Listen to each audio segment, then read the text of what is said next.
আসসালামু আলাইকুম। এবিসি আন্তর্জাতিক খবরে আপনাকে স্বাগতম। শুরুতেই সংবাদ শিরোনাম, এরপরেই বিস্তারিত। পুরো পৃথিবী জুড়ে বাজছে তৃতীয় বিশ্বযুদ্ধের দামামা, আর এরই মধ্যেই আমাদের হাতে এসে পৌঁছেছে গুরুত্বপূর্ণ আন্তর্জাতিক সংবাদ। শুরুতেই শিরোনাম। ইয়েমেন থেকে ইসরায়েলে হুতির ব্যালিস্টিক ক্ষেপণাস্ত্র হামলা। পরেই জানাবো রাশিয়ার হামলায় আলেপ্পো হামলার নেতৃত্বদানকারী জুয়েনি নিহত। এদিকে পৃথিবীকে 5টি দেশের করোনার উপর ছেড়ে দেওয়া যায় না, এরদোয়ানের বার্তা। পরে জানাবো ইসরায়েলের বিরুদ্ধে গাজায় জাতিগত নির্মূলের অভিযোগ খোদ প্রতিরক্ষা প্রধানের। এবং সর্বশেষ জানাবো হামা থেকে সন্ত্রাসীদের বিতাড়িত করল সিরীয় বাহিনী। এতক্ষণ শুনছিলেন সংবাদ শিরোনাম, এবারে বিস্তারিত। তবে তার আগে প্রতিদিনের আপডেট আন্তর্জাতিক সংবাদ সবার আগে পেতে ভিডিওটিতে একটি লাইক দিয়ে চ্যানেলটি সাবস্ক্রাইব করার অনুরোধ রইল। ইয়েমেন থেকে ইসরায়েলে হুতির ব্যালিস্টিক ক্ষেপণাস্ত্র হামলা। ইয়েমেন থেকে ইসরায়েলে ব্যালিস্টিক ক্ষেপণাস্ত্র নিক্ষেপ করেছে দেশটির বিদ্রোহী গোষ্ঠী হুতি যোদ্ধারা। তবে ইসরায়েলি প্রতিরক্ষা বাহিনী বলেছে ইয়েমেন থেকে ইসরায়েলে ছোড়া একটি ব্যালিস্টিক ক্ষেপণাস্ত্র ইসরায়েলের সীমানার বাইরে বিমান প্রতিরক্ষা ব্যবস্থার মাধ্যমে প্রতিহত করা হয়েছে। খবর টাইমস অব ইসরায়েল। ইসরায়েলি গণমাধ্যম বলেছে এই ঘটনার সময় মধ্য ইসরায়েলে সাইরেন বেজে ওঠে, তবে ইসরায়েলের ভূখণ্ডে গিয়ে আরেকটি ক্ষেপণাস্ত্র আঘাত এনেছে বলে জানা গেছে। তবে এই ঘটনায় তাৎক্ষণিকভাবে হতাহতের কোনো খবর পাওয়া যায়নি। ইসরায়েলি সামরিক বাহিনী জানায় ইয়েমেন থেকে উৎক্ষেপণ করা একটি ক্ষেপণাস্ত্র ইসরায়েলি ভূখণ্ডে প্রবেশের আগেই আটকে দেওয়া হয়েছে। সামরিক বাহিনী এর আগে বলেছিল যে ইয়েমেন থেকে উৎক্ষেপণের পরে মধ্য ইসরায়েলের বেশ কয়েকটি এলাকায় সাইরেন বাজছিল। প্রসঙ্গত 2023 সালে গাজা যুদ্ধ শুরু হওয়ার পর থেকে হুতি যোদ্ধারা ফিলিস্তিনিদের প্রতি সংহতি জানিয়ে ধারাবাহিকভাবে ইসরায়েলে ক্ষেপণাস্ত্র এবং ড্রোন হামলার মাধ্যমে হামলা করে আসছে। রাশিয়ার হামলায় আলেপ্পো হামলার নেতৃত্বদানকারী জুয়েনি নিহত। হায়াত তাহরির আল শামস নেতা আবু মোহাম্মদ আল জুয়েনি রুশ হামলায় নিহত হয়েছে বলে ধারণা করা হচ্ছে।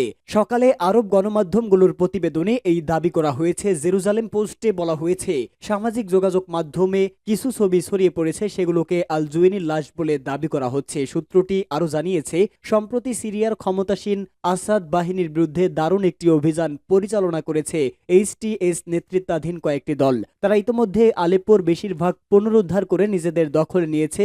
রুশ গণমাধ্যমগুলো জানিয়েছে, রাশিয়ার প্রতিরক্ষা মন্ত্রী এক বিবৃতিতে বলেছে, সিরিয়ার সেনাবাহিনীর সহযোগিতায় বিদ্রোহী গোষ্ঠীগুলোর উপর বিমান হামলা ও বোমা হামলা করছে রুশ বাহিনী। সূত্র জেরুজালেম পোস্ট। পৃথিবীকে 5টি দেশের করোনার উপর ছেড়ে দেওয়া যায় না বলে মন্তব্য এরদোয়ানের। তুরস্কের প্রেসিডেন্ট রিসেপ তাইপ এরদোয়ান বলেছে, জাতিসংঘকে সম্পূর্ণরূপে সংস্কার করা প্রয়োজন। পৃথিবীকে 5টি স্থায়ী দেশের করোনার উপর ছেড়ে দেওয়া যায় না। ইস্তাম্বুলের টিআরটি ওয়ার্ল্ড ফোরামে দেওয়া ভাষণে তিনি এসব কথা বলেন। খবর মেহর নিউজের। একই সঙ্গে নিরাপত্তা পরিষদের 5টি স্থায়ী সদস্যের কঠোর সমালোচনা করেছে তুরস্কের প্রেসিডেন্ট। এরদোয়ান বলেন, 194টি দেশের ভবিষ্যৎ এক বা একাধিক স্থায়ী সদস্যের মুখে ছেড়ে দেওয়া উচিত নয়। নিরাপত্তা পরিষদের কাঠামোর প্রতি দীর্ঘদিনের সমালোচক এরদোয়ান পুনরায় তার অবস্থান ব্যাখ্যা করেছেন। তিনি বলেন, পৃথিবী 5টি দেশের চেয়েও অনেক বড়। পৃথিবীতে চলমান মানবিক সংকটগুলোর উদাহরণ নিয়ে বর্তমান বৈশ্বিক দুর্বলতা তুলে ধরে এরদোয়ান বলেন, প্রতিটি সংকটই ন্যায়, শান্তি, স্থিতিশীলতা এবং নিরাপত্তা উন্নয়নের একটি সুযোগ সৃষ্টি করে। এছাড়া তিনি বলেন, আমরা গাজা ও লেবাননের জনগণকে সাহায্য অব্যাহত রেখেছি। রয়টার্সের প্রতিবেদনে উল্লেখ করা হয়েছে, তুরস্ক এর আগেও হামাসের সঙ্গে একটি সম্ভাব্য যুদ্ধবিরতি নিয়ে আলোচনা করেছে এবং তাদেরকে এই প্রতিক্রিয়ায় এগিয়ে নিয়ে যাওয়ার জন্য সুপারিশ দিয়েছে। এরদোয়ানের ওই বক্তব্য তার অঞ্চলে ইসলামী দেশগুলোর মধ্যে ঐক্যবদ্ধ পদক্ষেপ নেওয়ার গুরুত্বের উপর জোর দেয়। গাজা ও লেবাননে চলমান সংঘাতকে কেন্দ্র করে এই আহ্বান নতুন করে আলোচনার কেন্দ্রবিন্দুতে এসেছে। ইসরায়েলের বিরুদ্ধে গাজায় জাতিগত নির্মূলের অভিযোগ খোদ প্রতিরক্ষা প্রধানের। গাজায় হামলা চালাচ্ছে ইসরায়েল দখলদার বাহিনী। দেশটির সেনাদের হাত থেকে রেহাই পাচ্ছে না নিষ্পাপ শিশুরাও। আর এ বিষয়ে বহির্বিশ্বে ইসরায়েলকে সমালোচিত হতে হলেও সমর্থন ছিল নিজ দেশের। তবে এবার ইসরায়েলের এই বর্বরতা নিয়ে মুখ খুললেন দেশটির সাবেক প্রতিরক্ষা মন্ত্রী মোশে ইয়ালন। ইসরায়েল সেনাবাহিনীর বিরুদ্ধে গাজায় জাতিগত নির্মূলের অভিযোগ এনে তিনি বলেছেন, যা দেশটিতে ব্যাপক আলোচনার জন্ম দিয়েছে।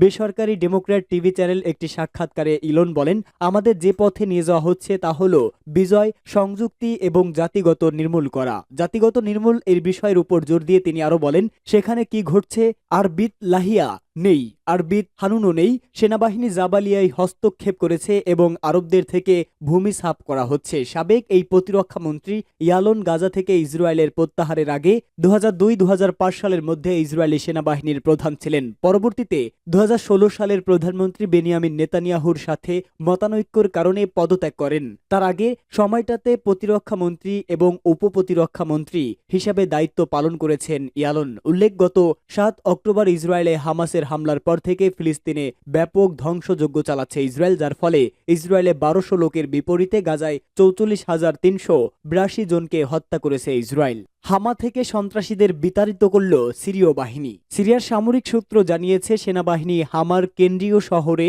সন্ত্রাসীদের সঙ্গে সংঘর্ষে লিপ্ত হয়ে জয়লাভ করেছে এবং সন্ত্রাসীদের ওই এলাকা থেকে বিতাড়িত করতে সক্ষম হয়েছে।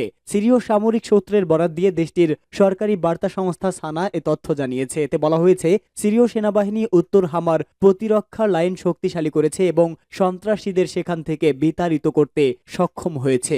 সামরিক সূত্রটি আরও জানিয়েছে, সেনাবাহিনী গুরুত্বপূর্ণ কিল্লাত আল মাদিক শহর এবং মায়ারদেশ গ্রামের মতো বেশ কয়েকটি এলাকা থেকে সন্ত্রাসীদের বিতাড়িত করেছে এবং ওই অঞ্চলে নিরাপত্তা পুনঃস্থাপন করেছে। এর আগে গত বুধবার ভোরে সন্ত্রাসী গোষ্ঠীগুলো আলেপ্পোর উত্তর পশ্চিম, পশ্চিম এবং দক্ষিণ পশ্চিম অঞ্চলে সিরীয় সেনাবাহিনীর অবস্থানের উপর ব্যাপক আক্রমণ চালিয়েছে।